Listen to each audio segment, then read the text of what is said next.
Good morning students.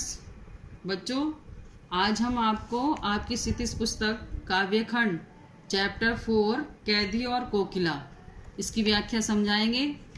देख लीजिए। ये चैप्टर जो है कवि माखनलाल चतुर्वेदी द्वारा रचित है।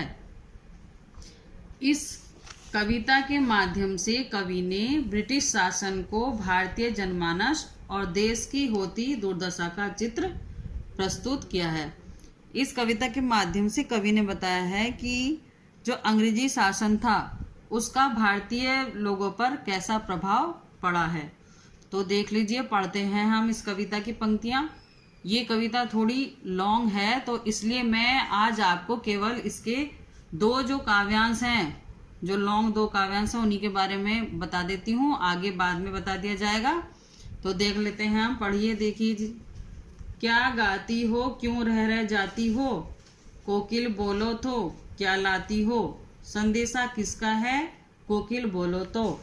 ऊंची काली दीवारों के घेरे में, डाकू चोरों बटमारों के डेरे में, जीने को देते नहीं पेट भर खाना, मरने भी देते नहीं तड़प रह जाना।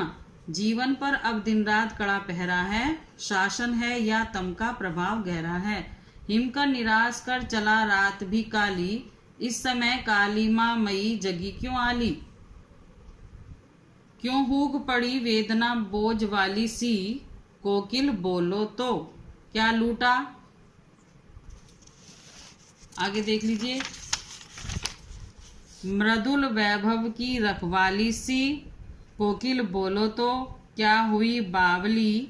अर्धरात्रि को चीखी, कोकिल बोलो तो किस दावानल की ज्वालाएं हैं दिखी, कोकिल बोलो तो। पहले हम समझ लेंगे ये जो पंक्तियां हैं, इन्हीं की व्याख्या देख लेते हैं। प्रस्तुत पंक्तियां ये हमारी पाठ्य पुस्तक क्षितिज में संकलित माखनलाल चतुर्वेदी की कविता कैदी कोकिला से ली गई हैं। आपको मैंने बताया था कि माखनलाल चतुर्वेदी जी हैं इसके रचयिता हैं इस कविता के। तो देख लीजिए इसमें क्या बताया है कवि ने। क्या कह रहे हैं कवि। कोयल तुम क्या गा रही थी, क्या संदेशा ला रही हो। यह किसका संदेशा है, मुझे इसके विषय में बताओ। जेल की इन ऊंची काली दीवारों के घेरे, अर्थात जेल की कोठरी में, जिसमें चोर डाकू जेब कतरे सभी बंद हैं, न जीना पा रहे हैं और न ही मर पाना हो रहा है उनका। इस प्रकार तड़प तड़प कर रहना पड़ता है। जीवन पर कड़ा पहरा लगा हुआ है। वह शासन की आलोचना करते हुए कह रहे हैं कि यह शासन है या अंधेरे का घना प्रभाव। इस काली अंधेरी रात में जबकि दुख ही दुख है, तू भी काली ही है, क्यों इस प्रकार जग रही है तथा इस समय क्यों आ गई। तुम्हारी बोली सुनकर क्यों हृदय की पीड़ा फिर से उभर गई है। यह पीड़ा बहुत बोझ वाली है, अर्थात गंभीर है। किसने क्या लूट लिया।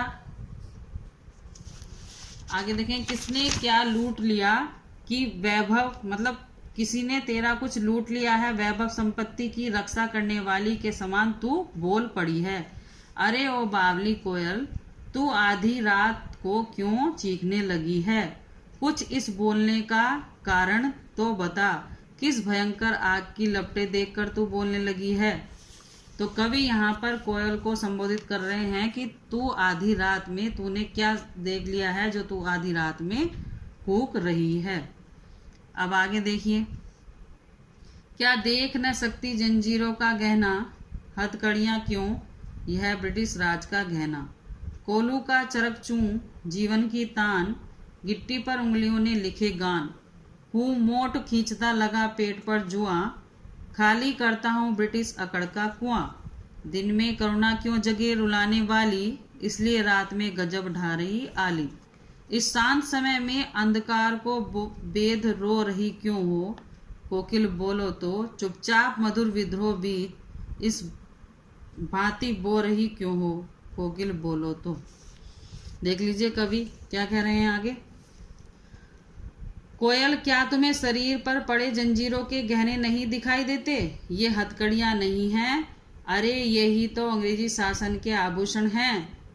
क्या बता रहे हैं, जो जंजीरें उनके हाथों पैरों में पड़ी हैं उसको क्या बता रहे हैं, अंग्रेजी शासन के गहने।